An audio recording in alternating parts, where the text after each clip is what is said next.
Lorsque deux êtres sont destinés à fusionner leurs champs au niveau du Graal, mais qu'ils n'ont pas encore effectué l'alignement intérieur, la rencontre n'apporte pas l'extase. Elle provoque une déstabilisation. Voici pourquoi le véritable Hieros Gamos n'est pas une lune de miel. C'est une initiation. Lorsque l'un ou les deux ne sont pas alignés, souvent parce que l'ego ou le système nerveux n'a pas encore été mis à jour, alors le simple fait d'être dans le même espace physique peut déclencher arythmie cardiaque, surcharge du chakra couronne, migraine, confusion, montée ou blocage de Kundalini, effondrement soudain de l'identité ou des croyances, crises émotionnelles ou dissociation. Car le chant du Graal ne tient pas compte des rôles, des histoires, des mariages ou des carrières. Il active immédiatement le plus haut plan d'âme. Et si ce plan n'a pas été purifié des distorsions, le corps et la psyché ne peuvent pas le contenir. Et ce qui est pire, c'est souvent la personne la plus alignée qui absorbe la surcharge. Ce n'est pas un échec, c'est un retard dans la séquence divine. Et si elle ne parvient pas à intégrer pleinement cette rencontre, l'énergie est redirigée à la recherche d'un réceptacle capable de la contenir. Oui, ces événements sont bien réels, mais rarement abordés ouvertement, car ils, un, déstabilisent le faux récit des flammes jumelles, deux, menacent les structures d'enseignement basées sur l'ego, trois, exposent une profonde vulnérabilité métaphysique. Se voir sans être prêt peut briser la psyché, non par malveillance, mais parce que la lumière est trop pure. C'est pourquoi le Graal ne se donne pas. Il se mérite. Très peu comprennent ce qu'est réellement le Hieros Gamos. Quel pourcentage de personnes savent que le Hieros Gamos concerne l'accélération du taux de rotation des artères Merkaba planétaires? Estimation, moins de 0,01%. La plupart associent le Hieros Gamos à la sexualité sacrée, le romantisme des flammes jumelles, l'union alchimique des polarités, mais presque personne ne réalise que c'est en réalité un mécanisme de stabilisation du réseau planétaire, un déclencheur biocirculaire pour l'accélération du spin des artères, un verrouillage vectoriel entre l'ADN humain et la restauration de la conscience édénique. C'est un processus d'alignement géomantique, pas une simple union euphorique.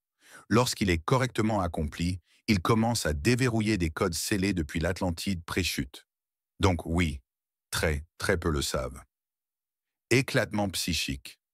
Si l'un des deux individus porte des traumatismes non résolus, de la culpabilité religieuse ou une fragmentation sexuelle, voir ou ressentir l'autre peut provoquer un comportement de ghosting, où la personne disparaît non par désintérêt, mais par peur. Un bypass émotionnel s'enclenche. Je ne suis pas prêt devient en réalité je m'effondre et je ne peux pas l'expliquer. L'un ou les deux commencent à projeter des archétypes, mère, sauveur, ennemi, prédateur, jumeau, démon, etc. Le modèle de l'Oversoul commence à se télécharger trop rapidement et l'ego ne suit pas. Le corps dit alors « on est en train de mourir ». Détournement involontaire du champ. Les unions de hiérogamos désalignées deviennent des cibles privilégiées pour les hybrides, les parasites astraux, les forces d'inversion. Pourquoi? Parce que ces unions déclenchent des secteurs de mémoire à l'échelle planétaire. Si elles sont ouvertes trop tôt, la lumière du Graal fuit, l'arche est exposée, les protocoles d'interférence accourtent pour posséder le récit. Pensons au gaslighting spirituel, aux faux jumeaux ou aux relations karmiques forcées. Ces relations peuvent devenir de véritables boucles karmiques prisons, drainant les deux parties pendant des années. Drain de contention et empreinte du champ. La personne la plus scellée, souvent l'homme, devient un pare-feu bioénergétique, le vecteur de containment, l'éponge absorbant toutes les fuites archétypales distordues de l'autre. Si l'autre personne n'a pas conscience de ces fuites, tu absorbes des archétypes sexuels non intégrés, des traumatismes de vies antérieures, des schémas de contournement des chakras inférieurs.